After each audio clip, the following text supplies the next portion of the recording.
चाल मैम, हाल चाल सबका है बुरा हाल। सीबीएसई ने रिलीज कर दिया है sample paper for the academic year 2025-26। और मैम जब से सीबीएसई ने ये बॉम्ब ड्रॉप किया है ना मैम, मेरे को तो यहाँ पे ऐसे धक धक हो रहा है। ऐसे वाले मैसेजेस आ रहे हैं मुझे बहुत सारे बच्चों के। और बेटा आई कैन अंडरस्टैंड दिस यार, तुम पहली बारी लाइफ में बोर्ड एग्जाम देने वाले हो, और जब पहली बारी लाइफ में बोर्ड एग्जाम देने वाले होते हैं तो टेंशन पहले से इतना ज्यादा होती है, ऊपर से ये खबर भी आ रही है ना, ऐसे सनसनीखेज खबर ये भी आ रही है कि सीबीएसई ने अपना पैटर्न ही बदल दिया है। तो क्या है चेंजेस, क्या पैटर्न में चेंजेस आए हैं, राइट? क्या मेजर चेंजेस हमें देखने को मिल रहे हैं, किस तरीके के क्वेश्चंस हमें देखने को मिल रहे हैं, तो पूरा बेटा मैं डिस्कशन आपके साथ करने वाली हूं। नॉट जस्ट दिस, अब ये जो चेंजेस आए हैं इनके साथ कैसे डील करना है, कैसे हमें अपनी प्रिपरेशन को मॉडिफाई करना है। नॉट जस्ट दिस, इसके अलावा बेटा डिटेल एनालिसिस ऑफ आपका साइंस का पेपर वो मैं करने वाली हूं, और स्पेसिफिकली सेक्शन ए बायोलॉजी का एक एक क्वेश्चन मैं आपके साथ आज के इस वीडियो में डिस्कस करूंगी। तो विदाउट वेस्टिंग टाइम बेटा स्टार्ट करते हैं हमारा आज का session. And yes, let me introduce my self. भाई मैं हूं आपकी समृद्धि पूकी मैम, एंड आप सभी का तहे दिल से स्वागत करती हूं मेरे इस प्यारे से यूट्यूब चैनल पे जिसका नाम है Samriddhi Sharma class 9th and 10th। So as I said भाई, सीबीएसई ने सैंपल पेपर रिलीज कर दिया है, और एक बहुत ही शॉकिंग न्यूज की तरह ये आया क्योंकि नोबडी वाज एक्सपेक्टिंग दिस। हर साल सीबीएसई अपना सैंपल पेपर रिलीज करता है in the month of September, first या सेकंड वीक में, बट इस बारी जुलाई के एंड में ऐसा कर दिया उन्होंने। तो एक तरीके से बेटा आप इस चीज को वार्निंग की तरह ले लो कि भाई सीबीएसई ने बता दिया भाई हमारा ये पैटर्न है। तो थोड़ा सा कह रहे हैं, कुछ लोग कह रहे हैं और बच्चों को लग भी रहा है कि पेपर थोड़ा डिफिकल्ट है, बट मैं ये कहना चाहती हूं कि बेटा वही सब कॉन्सेप्ट है जो हम क्लास में पढ़ते हैं, वही सब चीजें हैं जो एनसीईआरटी में दी हुई हैं। इन केस अगर मैं साइंस की बात करूं तो बस घुमा फिरा के चीजें पूछी जा रही हैं, जैसे कि हम पहले भी बोलते आए हैं, पिछले कुछ सालों में भी बोलते आए हैं।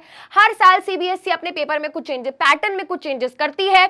दिन बे दिन क्या होता जा रहा है, डेफिनेशन और ऐसे वाले क्वेश्चंस कम होते जा रहे हैं, concept based question, application based questions क्या है बेटा हर साल बढ़ते हैं, और इस साल भी सैंपल पेपर को देखकर यही समझ आ रहा है।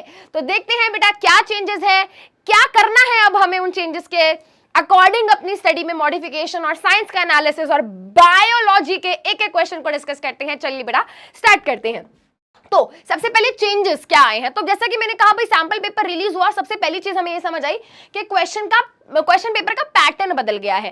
क्वेश्चन पेपर का पैटर्न बदला है, यानी कि यहां पर अगर हम देखें तो डिस्ट्रीब्यूशन जो है बेटा उसको रिवाइज कर दिया गया है क्वेश्चंस का। इसका मतलब क्या है, जैसे कि बेटा हम पहले की बात करें तो आपका 80 मार्क्स का साइंस का पेपर आता है थ्योरी वाला। अब 80 मार्क्स का जो पहले पेपर आता था उसमें क्या होता था, मिक्स क्वेश्चंस रहते थे, मतलब रैंडमली कहीं पे फिजिक्स, कहीं पे केमिस्ट्री, कहीं पे बायोलॉजी, ऐसे होता था, राइट? बट इस साल जो बहुत बड़ा चेंज ये दिख रहा है हमको कि पेपर में बेटा section A, section B, section C बना दिया गया है। Section A for biology, section B for chemistry and section C for physics, right? अब एक चेंज और यहां पर देखने को मिल रहा है, जो मल्टीपल वेटेज क्वेश्चंस हैं वो एक ही सेक्शन में देखने को मिल रहे हैं। जैसे बेटा आपने अपने स्कूल में भी देखा होगा, आपने पेपर दिए हैं पहले, तो आप देखते हो बेटा कि सेक्शन ए में सारे क्वेश्चन एमसीक्यू टाइप होते हैं और वहां पर हर क्वेश्चन की वेटेज 1 मार्क की होती है। वैसे ही सेक्शन बी में 2 मार्कर, सेक्शन सी में 3 marker, 4 marker and so on.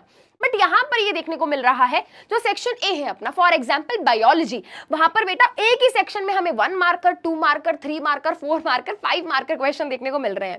Wait करो, अभी साइंस का डिटेल एनालिसिस करके दूंगी, समझ आ जाएगा सब कुछ कि किस तरीके के क्वेश्चंस आने वाले हैं, कितने क्वेश्चंस कितने मार्क के आएंगे, तो हर चीज पता चल जाएगी।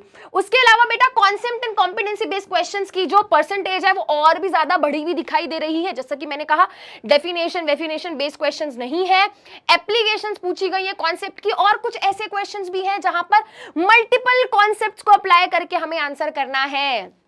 ठीक है, तो ये कुछ चीजें हैं बेटा, ये जो नए चेंजेस दिखाई दे रहे हैं, not just in case of science, even in social science. आपके एसएसटी के पेपर में भी बेटा एक बहुत बड़ा पैटर्न चेंज देखने को मिल रहा है। पहले क्या होता था बेटा, जैसे मैंने साइंस के केस में कहा कि फिजिक्स, केमिस्ट्री, बायोलॉजी एक होकर आता था, वैसे ही बेटा सोशल साइंस में भी पहले हिस्ट्री, सिविक्स, ज्योग्राफी, इकोनॉमिक्स क्या था, पूरा मिक्स होकर आता था। बट इस बारी सोशल साइंस में भी बेटा उन्होंने क्या किया है, सेक्शंस को डिवाइड कर दिया है respectively of history, civics, geography and economics. ठीक है, तो अब क्या करना है मैम, अब क्या करना है, अभी हमारे पास क्या ऑप्शन है, हम क्या करें? क्या हम डर के बैठ जाएं? अरे भाई डरना क्यों है, 6 महीने हैं तुम्हारे पास, एग्जाम्स होने हैं बेटा आपके फरवरी में, बोर्ड एग्जाम्स फरवरी में है। तुमको 6 महीने पहले सीबीएसई ने ये बता दिया कि बेटा देख ऐसा पेपर कुछ आने वाला है, तेरा कुछ मिलता जुलता ऐसा पेपर हम तेरा सेट करेंगे। तो यार ये तो अच्छी बात है ना, ये डरने की बात थोड़ी है, ये तो अच्छी बात है। सीबीएसई ने बता दिया, तुम्हें एक पैटर्न पता है, अब तुम्हें बेटा उस पैटर्न के हिसाब से अपनी प्रिपरेशन करनी है। बट मैम अभी तो हम साल के एंड में हैं, अभी हम क्या कर सकते हैं, अभी हम क्या करें? तो बेटा सबसे पहली एडवाइस मैं आपको ये दूंगी, सबसे पहले तो बेटा ये जो भी सैंपल पेपर रिलीज हुए हैं उसके क्वेश्चन पेपर और उसकी मार्किंग स्कीम यानी कि उसके सॉल्यूशन के पीडीएफ को आप डाउनलोड करके रख लो अपने फोन में, अपने लैपटॉप में। क्या करो बेटा, एक फोल्डर बना लो, ठीक है, सैंपल पेपर के नाम से, उसके अंदर एक फोल्डर बनाओ, ठीक है, 25-26 का, उसके अंदर एक फोल्डर बनाओ सब्जेक्ट वाइज और सबके paper along with marking scheme download करके रख लो। क्यों मैम? देखो बेटा हम क्या गलती करते हैं, सैंपल पेपर तो डाउनलोड कर लिया, क्वेश्चन तो कर लिए डाउनलोड, बट कभी ये नहीं देखते कि मार्किंग स्कीम में आंसर कैसे लिखा है। भाई अगर सीबीएसई ये कह रहा है कि भाई हम ऐसे क्वेश्चन दे सकते हैं, तो सीबीएसई ये भी बता रहा है कि भाई इन क्वेश्चन का आंसर ऐसे हम एक्सपेक्ट कर रहे हैं। वो बता रहे हैं कि भाई अगर ऐसा क्वेश्चन पूछेंगे तो ऐसा आंसर लिखना। तो ये गलती नहीं करनी, क्वेश्चन पेपर के साथ साथ मार्किंग स्कीम उसके सॉल्यूशन भी डाउनलोड करके रखने हैं। बट उससे फायदा क्या भाई, उससे फायदा ये होगा, बता रही हूँ रुको, सिर्फ इस साल का नहीं, मैं सजेस्ट करूंगी बेटा पिछले कम से कम 3 से 4 साल के क्वेश्चन पेपर आप डाउनलोड करके अपने पास रखिए। बट मैम उससे होगा क्या भाई? उससे ये होगा कि जो भी तुम्हारे चैप्टर अभी कंप्लीट हो गए हैं, अभी तुमने पूरा सिलेबस तो कवर नहीं किया होगा, अरे मैम अभी तो स्टार्ट भी नहीं किया, तो बेटा कर लो। किसका इंतजार है, किसका है ये तुमको इंतजार? क्यों भाई किसका इंतजार कर रहे हो? अपनी पढ़ाई शुरू करो, है ना। और वो बच्चे बेटा जिन्होंने थोड़ी बहुत अपनी पढ़ाई शुरू कर ली है, मान लेते हैं बेटा उन्होंने हर सब्जेक्ट में अपने 1-1, 2-2 चैप्टर कवर कर लिए हैं, पढ़ लिए हैं, तो बेटा मैं उन बच्चों को ये सजेस्ट करूंगी कि आप उन पर्टिकुलर चैप्टर्स के क्वेश्चंस को इन सैंपल पेपर में ढूंढिए, उनको ट्राई करिए, उनको अटेम्प्ट करिए। अगर आप वो क्वेश्चन कर पा रहे हैं तो वेरी गुड, अगर नहीं कर पा रहे हैं तो क्या, उसका मतलब यह है कि अभी आपको और मेहनत करनी है, आपको अपने पढ़ने के तरीके में थोड़ी मॉडिफिकेशन करने की जरूरत है, ठीक है। नॉट जस्ट इन साइंस बेटा, same in mathematics, same in social science, same in English, Hindi, ये आप चीज एक प्रैक्टिस, आप एक चीज करके देखो। जो भी चैप्टर आप पढ़ चुके हो उस पर्टिकुलर सब्जेक्ट का वो पेपर निकालो और उन चैप्टर्स के क्वेश्चन ढूंढ के उनको अटेम्प्ट करने की कोशिश करो, ठीक है। और अगर नहीं हो रहा है तो गिव अप नहीं करना है, मार्किंग स्कीम खोल के उसका आंसर देखना है कि भाई पूछ क्या रहा है और लिखना क्या है, ठीक है। और देखो ये मुझे आता था, और अगर आता था तो मैं क्यों नहीं आंसर कर पा रहा, तो बेटा आपको थोड़ा सा है ना वो इंट्रोस्पेक्शन करना पड़ेगा कि यार कहाँ कमी लग रही है, ठीक है बेटा। उसके अलावा बेटा जैसा कि मैं कह रही हूँ, अब आपको अपनी स्ट्रैटेजी बदलनी पड़ेगी। नो रट्टा, you have to focus on the concept. जैसे मैंने कहा बेटा कॉन्सेप्ट अप्लाई करने पड़ेंगे, ठीक है। प्रैक्टिस करो भाई, क्वेश्चन प्रैक्टिस बहुत जरूरी है। अक्सर बच्चे क्या करते हैं, सिर्फ चैप्टर पढ़ लिया, अब क्या जरूरत है, अब देख लेंगे पेपर में, चैप्टर तो आता ही है। नहीं, अक्सर क्या होता है, चैप्टर पढ़ने के बावजूद, कॉन्सेप्ट पढ़ने के बावजूद भी हम क्वेश्चन नहीं बना पाते, क्योंकि क्वेश्चंस कई तरीके के आते हैं बेटा। आपके पेपर में एमसीक्यू हो गए, असर्शन एंड रीजन हो गए, केस बेस्ड हो गए, स्मॉल आंसर क्वेश्चन, ठीक है, लॉन्ग आंसर टाइप क्वेश्चन, हर तरीके के क्वेश्चन आने वाले हैं। तो चैप्टर खत्म हो रहा है, एनसीईआरटी के क्वेश्चंस करो, साथ साथ बेटा आपको हर तरीके का क्वेश्चन प्रैक्टिस करना है, उससे आपका कॉन्फिडेंस बिल्डअप होगा, राइट। तो ये चेंजेस हैं बेटा, ये कुछ सजेशंस हैं मेरे, प्लीज आप इनको फॉलो कीजिए। अब बेटा अगर मैं स्पेसिफिकली बात करूं आपसे साइंस के पेपर की, है ना, तो उसकी मार्किंग स्कीम क्या है, मतलब अगर आपका 80 मार्क्स का बेटा क्या है, साइंस का पेपर है, तो मैं आपको बता चुकी हूं बेटा आपका ये 80 मार्क्स का साइंस का पेपर जो है डिवाइड कर दिया गया है इनटू 3 सेक्शंस। फर्स्ट सेक्शन है बेटा सेक्शन ए बायोलॉजी का, जिसकी वेटेज 30 मार्क्स की है। सेक्शन बी है बेटा केमिस्ट्री का, जिसमें 25 मार्क्स की वेटेज है।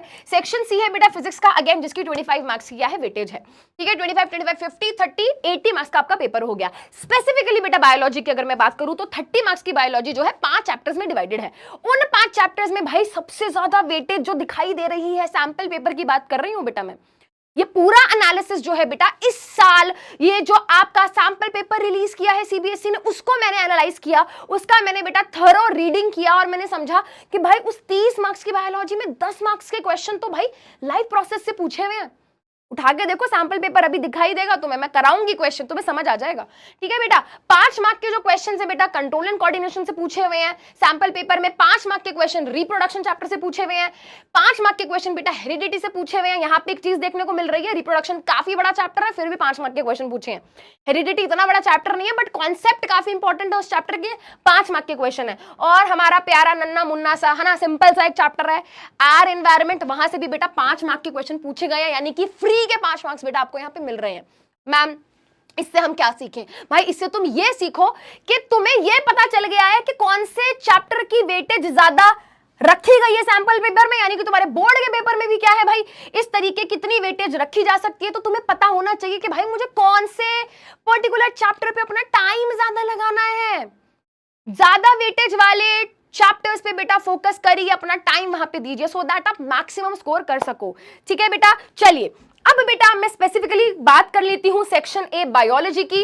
आपका जो सेक्शन ए है बायोलॉजी का, वहां पर बेटा आपसे टोटल 16 क्वेश्चंस पूछे जाएंगे। अब उन टोटल 16 क्वेश्चंस की अगर हम बात करें बेटा, तो स्टार्टिंग के जो 9 क्वेश्चन रहेंगे वो 1 मार्कर रहेंगे। ये एमसीक्यू टाइप ऑफ क्वेश्चंस है, जिसमें कि 9 में से भी बेटा 7 क्वेश्चंस आपके डायरेक्ट एमसीक्यू टाइप वाले हैं और 2 क्वेश्चन बेटा आपके असर्शन एंड रीजन वाले हैं। ठीक है, क्या यही पैटर्न होगा जो मामा बोल रहे हो? यस, एग्जैक्टली यही पैटर्न आपका बोर्ड में भी आने वाला है। ठीक है, यानी कि भर भर के भाई एमसीक्यू आने वाले हैं बायोलॉजी में से, तो उसके लिए बेटा आपको अच्छे से प्रिपेयर्ड रहना है, क्योंकि आर या पार की सिचुएशन होती है, या तो आप सही हो या फिर गलत हो, आधा मार्क्स नहीं होता बेटा एमसीक्यू में। ठीक है, चलो उसके बाद बेटा 3 क्वेश्चंस आपके 2 मार्क ईच वाले हैं। ठीक है, 2 क्वेश्चंस आपको बेटा 3 मार्क ईच वाले हैं। एक क्वेश्चन आपका 4 मार्क का रहेगा और एक क्वेश्चन आपका 5 मार्क का रहेगा। ठीक है बेटा, तो total 16 questions, total weightage 30 marks. Biology वाले पार्ट का फटाफट से यहाँ पे क्या करते हैं बेटा, डिस्कशन करते हैं। पहला क्वेश्चन लाइफ प्रोसेस चैप्टर से मुझे यहाँ पर दिखाई दे रहा है। क्वेश्चन क्या है? बहुत easy peasy lemon squeezy question है। यहाँ पर यार पूछा है कि आपको वो ऑप्शन चूज करना है जिसमें सारे ऑर्गेनिजम्स का सेम मोड ऑफ न्यूट्रिशन हो। कस्क्यूटा बेटा एक पैरासिटिक प्लांट है, ईस्ट एक सेप्रोफिटिक फंजाई है। भाई ये मैच नहीं कर रहा, आगे पढ़ने का कोई सेंस नहीं है, आगे बढ़ो। कैक्टस क्या है बेटा? एक प्लांट है, ऑटोट्रॉफिक ऑर्गेनिज्म हो गया। ठीक है, टिक्स क्या है बेटा? पैरासिटिक ऑर्गेनिज्म है, मैच नहीं हो रहा, आगे बढ़ो भाई, क्यों टाइम वेस्ट करना। कस्क्यूटा अमरबेल एक पैरासिटिक प्लांट है। टिक्स क्या है बेटा? पैरासाइट होती हैं। Lice parasitic nutrition parasite. Leech parasitic nutrition. Tape parasitic nutrition. सारे ऑर्गेनिजम्स का मोड ऑफ न्यूट्रिशन मैच कर गया, आंसर हो गया बेटा option C. Next question again life process से देखने को मिल रहा है बेटा। तो यहां पर पूछा है कि जब हमारे मसल सेल्स के अंदर ऑक्सीजन की कमी हो जाती है तो हमारा ग्लूकोज टूटता है, तो क्या बनता है? तो देखो बेटा याद रखेंगे, मसल्स के अंदर जब ऑक्सीजन की कमी होती है तो क्या बनता है? दर्द होता है ना कभी कभी मसल्स में। क्यों?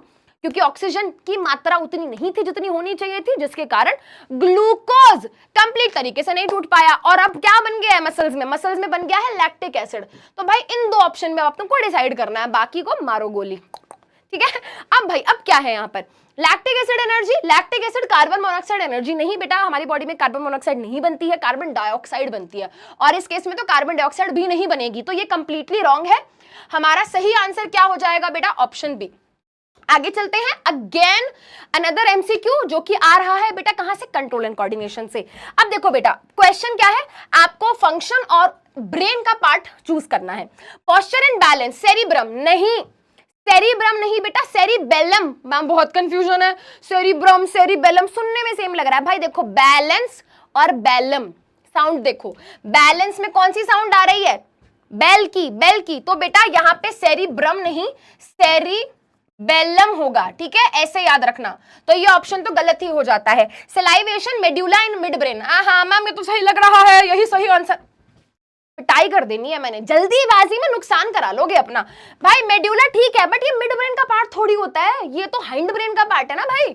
ये तो गलत हो गया। अभी मैम बच गए मैम, 1 मार्क कटने वाला था हमारा, आपने बचा लिया, कोई नहीं, इट्स ओके। ठीक है, हंगर कौन कंट्रोल करता है? पॉन्स इन हाइंड ब्रेन। भाई देखो हमारा हंगर जो है बेटा, it is somewhere controlled by hypothalamus mainly. ठीक है बेटा, तो ये भी क्या हो गया बेटा? इनकरेक्ट हो गया, एनसीईआरटी में हाइपोथैलेमस दिया हुआ है। ब्लड प्रेशर जो है बेटा मेड्यूला इन हाइंड ब्रेन, ये बिल्कुल सही है बेटा, हमारा ब्लड प्रेशर मेड्यूला कंट्रोल करता है। आंसर क्या हो जाएगा बेटा?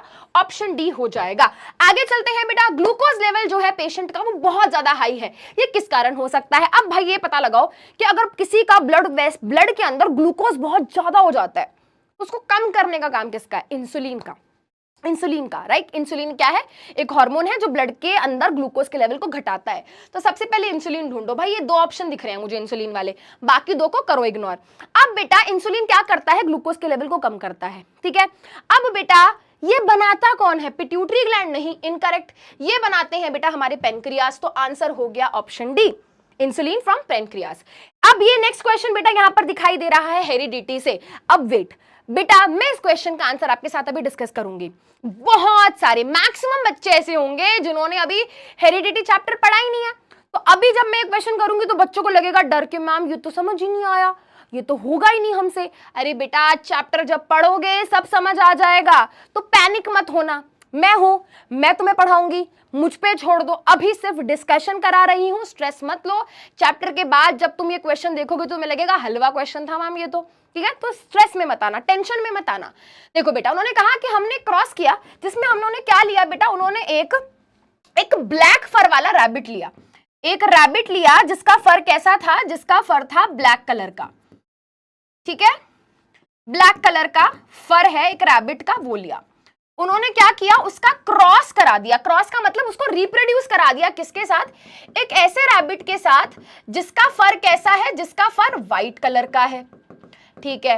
अब इतनी ही बात नहीं है बेटा, इन्होंने यहां पर देख रहे हो कैपिटल बी और स्मॉल बी भी दिखाया है। इसका मतलब ये जो कैपिटल बी है डोमिनेंट, कैपिटल हमेशा डोमिनेंट के लिए यूज होता है, मतलब स्ट्रॉन्ग वाले के लिए, और स्मॉल बी रिसेसिव के लिए यूज होता है, मतलब थोड़ा वीक वाले के लिए। इसका मतलब क्या है भाई, देखो किसी स्ट्रॉन्ग की किसी वीक के साथ हम क्या करा दे, लड़ाई करा दे, दोनों को हम क्या कर दे, छोड़ दें, कौन जीतेगा मैम, स्ट्रॉन्ग वाला, एग्जैक्टली। तो उन्होंने वही किया, एक ब्लैक वाले को व्हाइट वाले के साथ क्रॉस कराया, रिप्रोड्यूस कराया।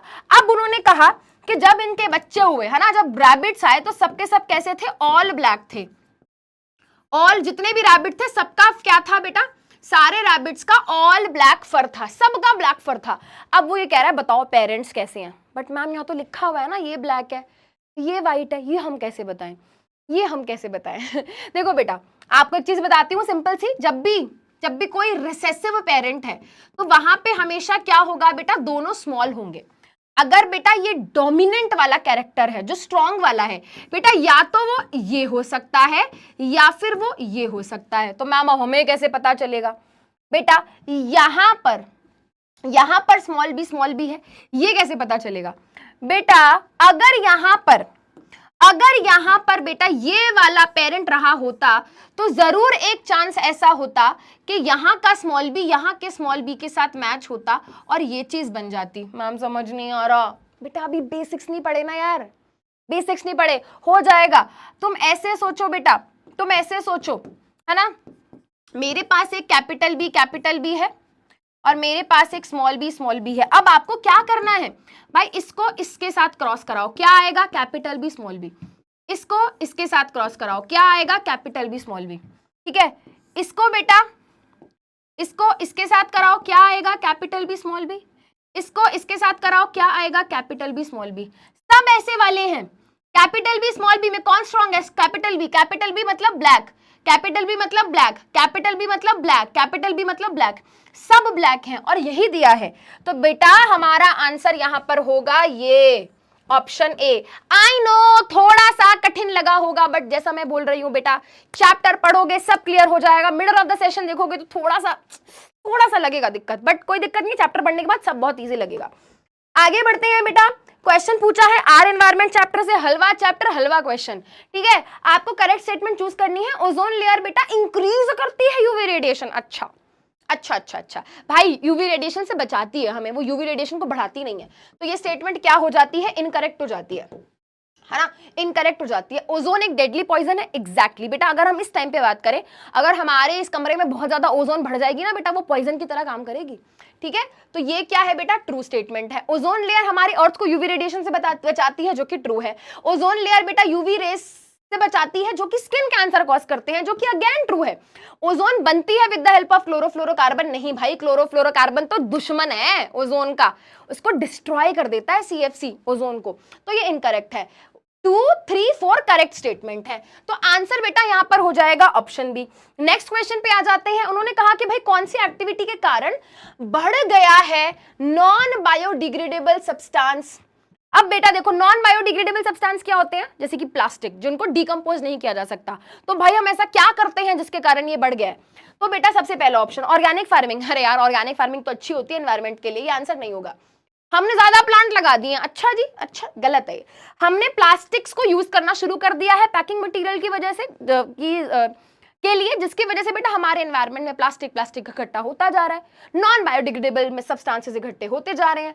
ठीक है, तो ये हो गया answer option C. Kitchen waste बेटा बायोडिग्रेडेबल होता है, तो ये भी क्या है, आंसर नहीं होगा। आगे चलते हैं बेटा। अगेन एक क्वेश्चन हेरिडिटी चैप्टर से बेटा, मैं बार बार बोल रही हूं, ट्रस्ट मी व्हेन आई से दिस, ये सब हो जाएगा, मुझ पे छोड़ दो। सैंपल पेपर डिस्कशन चल रहा है, इसको बेटा वो वाली सिचुएशन मत मान लेना, हाय ये तो हुआ ही नहीं मुझसे कभी नहीं, अरे हो जाएगा सब, ठीक है, टेंशन मत लो। Tallness of a pea plant is controlled by an enzyme, तो क्या ये स्टेटमेंट सही है भाई? बिल्कुल स्टेटमेंट सही है बेटा। हमारी बॉडी के अंदर कोई भी चीज पॉसिबल हो पा रही है, वो होती है because of various chemical reactions. हमारी बॉडी में बहुत सारे केमिकल रिएक्शंस होते हैं। कोई भी केमिकल रिएक्शन को कराने के लिए किसकी जरूरत होती है? बताओ जल्दी, एंजाइम की। वेरी गुड, है ना, ये क्या है, पैसों की पिटाई कर दूंगी बेटा, कोई भी केमिकल रिएक्शन कराने के लिए एंजाइम की जरूरत होती है, तो ये बात सही है बेटा। टॉलनेस भी बेटा कहीं ना कहीं किसकी वजह से रिस्पॉन्सिबल होगा? एंजाइम की वजह से। कोई एंजाइम होगा जो उसको कंट्रोल कर रहा होगा। अब वो ये कह रहा है कि भाई ये जो जीन होता है इस एंजाइम का, ये एक प्रोटीन बनाता है, और वो प्रोटीन बेटा प्लांट की हाइट बढ़ाने में मदद करता है, जो कि बिल्कुल सही है। एंजाइम्स बेसिकली प्रोटीन्स ही होते हैं, और प्रोटीन बनाने का जो जीन होता है बेटा उसी पे डिपेंड करता है। अभी हम आगे पढ़ेंगे भी प्लांट की हाइट का जीन हम पढ़ेंगे बेटा। तो ये स्टेटमेंट बेटा सही है, और ये इसका सही रीजन भी है। ठीक है, तो आंसर बेटा यहाँ पर ऑप्शन ए है। मैम अगेन समझ नहीं आया भाई, चैप्टर पढ़ेंगे सब समझ आ जाएगा, ट्रस्ट मी। ठीक है, बीच से बेटा क्वेश्चन डिस्कस करेंगे तो थोड़ी सी दिक्कत हो सकती है। ठीक है, कोई नहीं, अब आगे बढ़ते हैं। Vulture will always have the least amount of pesticide in a food chain, है ना। अब ये कैसे पता चलेगा? देखो बेटा, आपको एक सिंपल सी चीज बता रही हूँ, किसी भी फूड चेन में कोई जितना ऊपर की तरफ होगा उतनी ज्यादा उसकी बॉडी में पेस्टिसाइड्स या केमिकल्स पाए जाएंगे। जैसे कि बेटा आपको एक एग्जांपल देती हूँ, ग्रास को ग्रास हॉपर ने खाया, ग्रास हॉपर को मान लेते हैं किसी फ्रॉग ने खाया, फ्रॉग को किसी स्नेक ने खाया, स्नेक को किसी वल्चर ने खाया, तो वल्चर सबसे ऊपर है, तो वल्चर की बॉडी में सबसे ज्यादा पेस्टिसाइड्स पाए जाएंगे, केमिकल्स पाए जाएंगे। तो ये स्टेटमेंट क्या है बेटा? बिल्कुल सही है, ट्रू है। ठीक है, चलो, वल्चर जो है लास्ट ट्रॉफिक लेवल पे है, जो कि सही है, और उसको केवल 10% एनर्जी मिलेगी पीछे वाले ट्रॉफिक लेवल से। तो बेटा ये भी हम आर एनवायरमेंट चैप्टर में पढ़ेंगे। ठीक है, 10% लॉ होता है, वो ये कहता है फूड चेन में जो भी ऑर्गेनिजम्स होते हैं उनको केवल 10% एनर्जी मिलती है पिछले वाले ऑर्गेनिज्म से। मतलब ग्रास को ग्रास हॉपर ने खाया तो ग्रास हॉपर को केवल 10% एनर्जी मिलेगी ग्रास से। अब ग्रास हॉपर को मान लो बेटा किसी फ्रॉग ने खाया, तो बेटा फ्रॉग को ग्रास हॉपर से केवल 10% एनर्जी मिलेगी। तो यही 10% लॉ होता है, और यहाँ पे ये कह रहा है जो कि सही है। ठीक है, जो कि क्या है बेटा? सही है। एक सेकेंड, यहाँ पे गलती हो गई बेटा, यहाँ पर इन्होंने क्या कहा है? लीस्ट, बट यहाँ पर लीस्ट नहीं होगा बेटा, वल्चर की बॉडी में लीस्ट नहीं बेटा, हाईएस्ट अमाउंट ऑफ पेस्टिसाइड पाए जाएंगे। यानी कि ये स्टेटमेंट क्या है बेटा? फॉल्स। ए फॉल्स है, आर ट्रू है, आंसर ऑप्शन डी हो गया। आगे बढ़ते हैं बेटा, अब एक और क्वेश्चन आ गया हमारा, 2 मार्क का सब्जेक्टिव क्वेश्चन है, ज्यादा नहीं लिखना है, जितना पूछा है उतना लिखना है। देखो बेटा क्वेश्चन क्या कह रहा है, वो कह रहा है कि unlike animals plants do not have any excretory product as they do not eat food, comment upon this statement। वो ये कह रहा है कि भाई एनिमल्स की तरह प्लांट तो खाना नहीं खाते, यानी कि उनकी बॉडी में तो कोई वेस्ट नहीं बनता होगा। अरे भाई ऐसा थोड़ी है, सेल के अंदर रिएक्शन हो रहा है, रिएक्शन के दौरान बेटा कोई ना कोई चीज प्रोडक्ट की तरह निकलती है, और कई बार वेस्ट प्रोडक्ट भी बनते हैं, तो प्लांट्स के अंदर भी वेस्ट प्रोडक्ट्स होते हैं। तो सबसे पहले आप ये बताओगे कि भाई ये तो गलत है, आप बताओ कि ये तो आपने जो बोला है ये गलत है। ठीक है, उन्होंने कहा है कि ये गलत है, ऐसा नहीं बोलना चाहिए। प्लांट्स के अंदर भी क्या है, अलग अलग तरीके हैं एक्सक्रीटरी प्रोडक्ट्स निकालने के, वो अपना वेस्ट प्रोडक्ट कैसे निकालते हैं। तो यहाँ पर बेटा आप कोई भी 2 चीजें यहाँ पे लिख सकते हो, जैसे कि फॉर एग्जांपल जब फोटोसिंथेसिस होती है तो ऑक्सीजन बेटा वो स्टोमेटा के थ्रू बाहर निकाल देते हैं। जब बहुत ज्यादा पानी इकट्ठा हो जाता है बेटा तो वो ट्रांसपिरेशन की प्रोसेस के थ्रू स्टोमेटो को बाहर निकाल देते हैं। इसके अलावा जब रेस्पिरेशन करते हैं बेटा तो अगेन वो कार्बन डाइऑक्साइड बनाते हैं और उसको स्टोमेटा के थ्रू बाहर निकाल देते हैं। आप ये भी बता सकते हो जैसे कि कुछ रेजिन्स हो गए, कुछ गम हो गए, गोंद जैसे सब्सटेंसेस होते हैं जो प्लांट अपने पुराने सेल्स के पुराने वैक्यूल वगैरह के अंदर स्टोर करके रखते हैं और बाद में उनको भी निकाल देते हैं। ठीक है, तो आप इस तरीके से आंसर कर सकते हो। जैसे कि मैंने कहा बेटा टू द पॉइंट आंसर करने की कोशिश करना। इसमें बेटा आपको एक चॉइस वाला ऑप्शन क्वेश्चन भी दिया हुआ है सैंपल पेपर में। उन्होंने पूछा है कि आपको बताना है फिश और ह्यूमन के अंदर कितने चेंबर्स पाए जाते हैं हार्ट में। भाई फिश के अंदर 2 चेंबर होते हैं, मतलब फिश के हार्ट में 2 चेंबर होते हैं, ह्यूमंस के हार्ट में 4 चेंबर होते हैं। फिर उन्होंने पूछा है कि भाई कैसे मिक्सिंग ऑफ ऑक्सीजन और डीऑक्सीजनेटेड ब्लड को प्रिवेंट किया जाता है। भाई मैंने इसी चैनल के है ना, इसी चैनल के ऊपर एक वीडियो में बेटा आपको लाइफ प्रोसेस चैप्टर पढ़ाया और मैंने वहां पे भी आपको कहा था कि भाई ये क्वेश्चन आएगा, जाके चेक कर लो। मैंने कहा था ये पेपर में क्वेश्चन आएगा, सैंपल पेपर में दिख गया है। तुम्हें बोर्ड एग्जाम में भी दिख जाएगा, ठीक है। तो बेटा यहाँ पे क्या बताना है, अब तो हम ये बताओगे भी, देखो ह्यूमन हार्ट के अंदर 4 चेंबर होते हैं, ठीक है, जिसमें क्या होता है बेटा, एक लेफ्ट साइड होती है, एक राइट साइड होती है। लेफ्ट साइड का ब्लड राइट नहीं जाता, राइट का ब्लड लेफ्ट नहीं जाता, क्यों? क्योंकि उनके बीच में एक दीवार है और उस दीवार का नाम होता है सेप्टम। तो आप बताओगे सेप्टम के कारण दोनों ब्लड्स की मिक्सिंग नहीं होती। तो यहाँ पे देखो बेटा आपको सेप्टम वर्ड दिख जाएगा और इस तरीके से आपको अपना आंसर लिखना है जो मैंने आपको अभी बताया। नेक्स्ट चलते हैं बेटा, यहां पे एक और क्वेश्चन दिया हुआ है जहां पे पूछा है कि पानी का ट्रांसपोर्ट कैसे किया जाता है। तो भाई आप ये बताओगे, हमारे प्लांट्स के अंदर क्या होते हैं, टिश्यूज पाए जाते हैं। जाइलम जो है वाटर एंड मिनरल की ट्रांसपोर्टेशन के लिए रिस्पॉन्सिबल है। तो सबसे पहले भैया आप ये बताओगे, हमारे जो प्लांट के रूट्स होते हैं वो सॉइल से क्या करते हैं, वाटर को और मिनरल्स को एब्जॉर्ब करते हैं। वाटर मिनरल जब एब्जॉर्ब हो जाते हैं तो उसके बाद जाइलम टिश्यू के 2 मेन सेल्स होते हैं, एक होते हैं बेटा ट्रेकीड्स, एक होते हैं वेसल्स। आपको यहाँ आंसर में भी कहीं दिख जाएगा, है ना, ये रहा, एक होते हैं ट्रेकीड, एक होते हैं वेसल। जाइलम के ये क्या करते हैं, फैसिलिटेट, क्या कराते हैं, ऊपर की तरफ पानी को लेकर जाते हैं, ठीक है। और ये बताएंगे इनको जब ऊपर ऊपर ऊपर लेकर जाना होता है तो 2 फोर्स काम करते हैं, एक होता है रूट प्रेशर, एक होता है ट्रांसपीरेशन पुल। जब ट्रांसपीरेशन की प्रोसेस होती है उस टाइम पे एक पुलिंग फोर्स जनरेट होता है जिसका नाम होता है ट्रांसपीरेशनल पुल या सक्शन पुल, वो पानी को ऊपर की तरफ खींचने में मदद करता है। तो इस तरीके से बेटा आपको अपना आंसर लिखना है। ये सारी चीजें बेटा मैंने आपको यहाँ पे लिख के दे दी है और ये बेटा आपको सीबीएसई की मार्किंग स्कीम से ही बेटा ये आंसर उठाया, आपको वहां पे मिल जाएगा, ठीक है। अच्छा, उसके बाद एक क्वेश्चन आया है कि भाई 100 एकड़ फॉरेस्ट लैंड डिक्लेयर कर दिया गया, उसको बोल दिया गया कि अब से क्या है, एक नेचुरल रिजर्व पार्क है, उसके अंदर अलग अलग ऑर्गेनिजम्स हैं, वहां पर रैबिट है, फ्रॉग है, ग्रास है, फिश है, फॉक्स है, वाटर इंसेक्ट है, जीब्रा है, पीकॉक है, स्नेक है, ट्री है, बर्ड है, आउल है, इंसेक्ट है, टाइगर है, वल्चर है, पूकी बच्चे भी हैं है ना। तो उन्होंने कहा कि अब क्या करो, आपको एक फूड वेब बनाना है जिसमें 2 फूड चेन बनानी है और उनको क्या कर देना है, जोड़ देना है। अब फूड वेब क्या होता है भाई, फूड वेब होता है जाल, कुछ नहीं है बेटा। अलग अलग फूड चेन जब आपस में एक दूसरे से जुड़ जाती हैं तो फूड वेब बन जाता है। क्या कर सकते हैं यहाँ पर भाई, अलग अलग आप क्या कर लो, 2 फूड चेन बना लो। जैसे कि फॉर एग्जाम्पल अगर मैं यहाँ पर बात करूं, अगर हम पीछे से बेटा एक फूड चेन उठा लें, फूड चेन कौन सी उठाएं, जैसे फॉर एग्जाम्पल भाई मान लो ग्रास है ना, ग्रास है, ग्रास दिए ना, हाँ ग्रास है, ठीक है। तो बेटा ग्रास को मान लेते हैं कोई इंसेक्ट खाएगा, मान लेते हैं बेटा ग्रास को कोई इंसेक्ट खाएगा, ठीक है। इंसेक्ट को मान लो बेटा कोई स्नेक खाएगा, ठीक है, और स्नेक को मान लो बेटा किसी वल्चर ने खा लिया, ठीक है। चलो और क्या बना सकते हैं बेटा यहाँ पर, और क्या बना सकते हैं, और क्या बना सकते हैं यहाँ पर, ठीक है। तो मान लो बेटा यहाँ पर ट्री है, ट्री को किसी रैबिट ने खाया, ठीक है, रैबिट को किसी स्नेक ने खाया।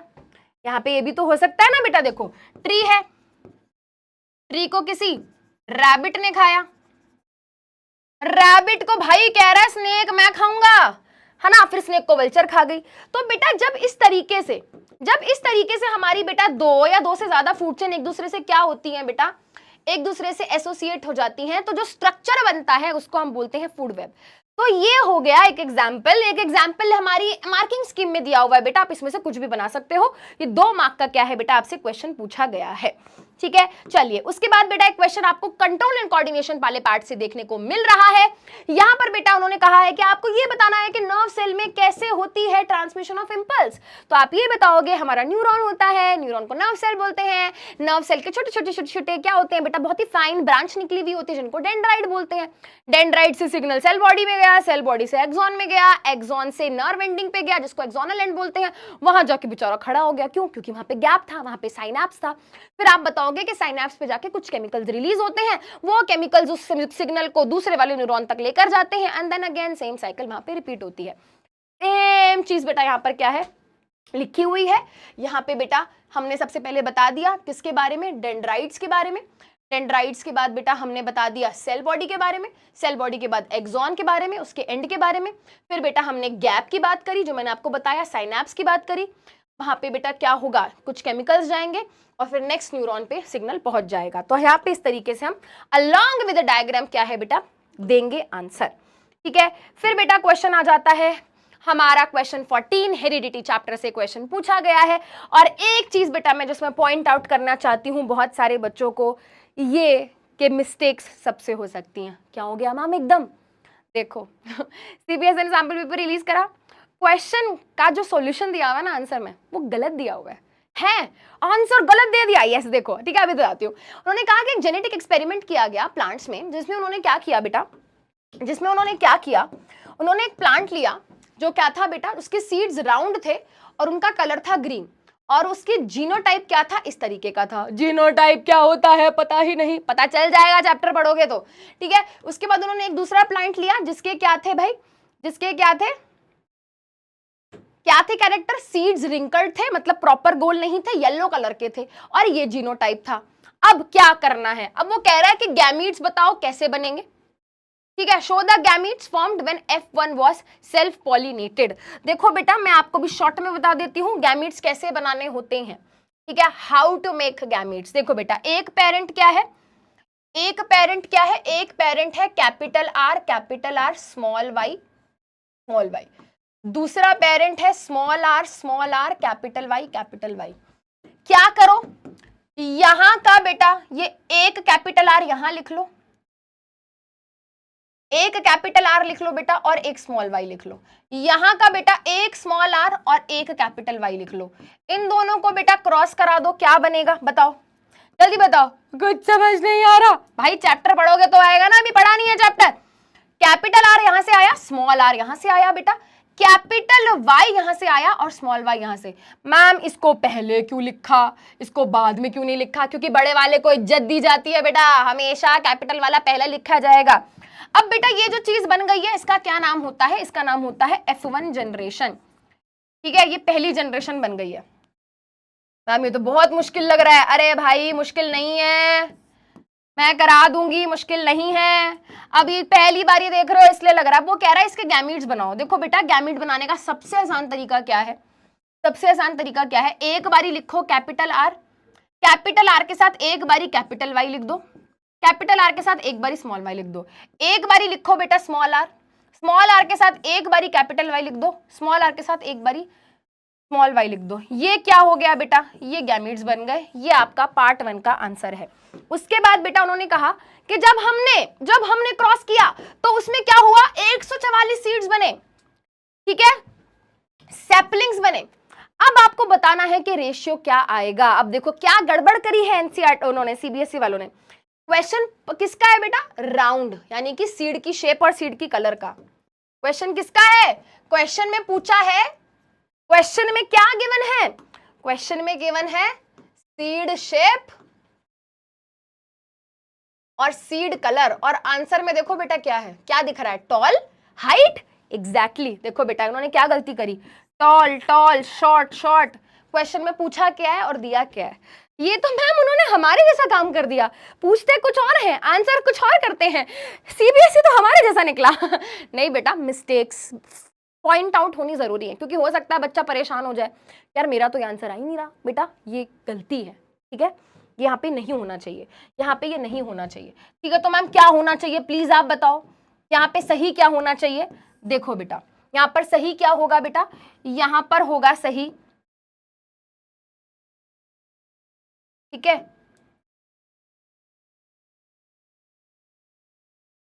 येलो राउंड, ठीक है, येलो राउंड,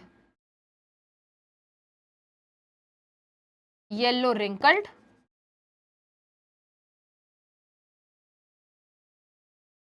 ग्रीन राउंड और ग्रीन रिंकल्ड। ये तो सब कुछ सर के ऊपर से जा रहा है मैम, तो बेटा बेसिक्स पढ़ेंगे ना तो सब समझ आएगा। अब बेटा मैं आपको एक चीज बताती हूँ, ये जो हम क्रॉस पढ़ रहे हैं इसका नाम होता है डाइहाइब्रिड क्रॉस। और आखिरी में बेटा कुछ भी कर लो बेटा, आखिरी में रेशियो हमेशा क्या आता है, 9:3:3:1, हमेशा, यस हमेशा यही आएगा, ठीक है, हमेशा ये आएगा। और बेटा ये जो मैंने लिखा है ना, ये दोनों डोमिनेंट होते हैं ma'am, dominant, recessive, dihybrid ratio, कुछ समझ नहीं आ रहा। आएगा बेटा, आएगा, एक दिन आएगा जिस दिन सब समझ आएगा, ठीक है। मैंने कहा अभी एडवांस में ज्यादा दुखी मत होना, कुछ नहीं करना। रेशियो कैसे निकालना है बेटा, रेशियो कैसे निकालना है, देखो आपको यहाँ पे निकला है 9, पेपर में दिया हुआ है 144, ठीक है, तो आपको क्या करना है बेटा, देखो होता क्या है, ये क्या है, इसको ऐड करो, 9 + 3 12, 12 + 3 15, 15 + 1 16, ठीक है, क्या आ रहा है बेटा, ये नंबर 16 आ रहा है ना। अब आपको क्या करना है, देखो 9/16, 3/16, 3/16 एंड 1/16। हाँ मैम ये थोड़ा थोड़ा हो जाएगा। यहां पे क्या दिया हुआ है, 144, 144 इंटू 144 इंटू 144,